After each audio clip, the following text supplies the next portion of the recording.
तमाशा तमाशा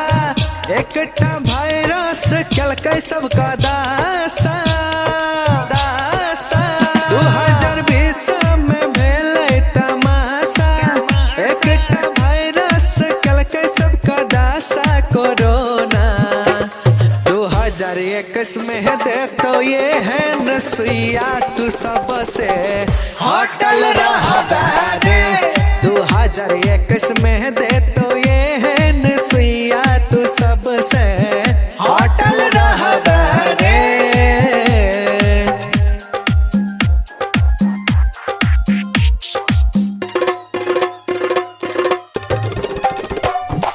डीजे अजय आप सुन रहे हैं सिंगर प्रकाश शर्मा को। 2020 में सबके तुरुसा दिले बीतल साल में सबके घरे घुसा दिले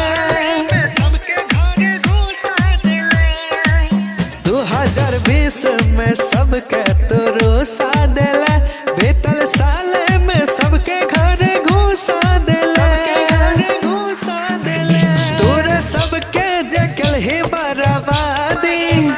सबका छीन लेलही तोरे आजादी कोरोना 2021 में देबो ये है नसिया तू सबसे हटल रहबे रे 2021 में देबो ये है नसिया तू सबसे हटल रहबे रे।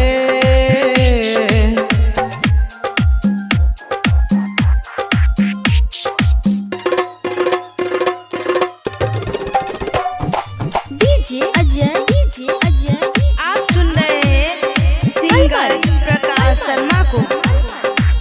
हो 2020 में सबके तो टेंशन देले नहीं चलतो तो हर बहाना के न चले अरे सुना 2020 में सबके तो टेंशन देले नहीं चलतो कोनो बहाना तुझे केले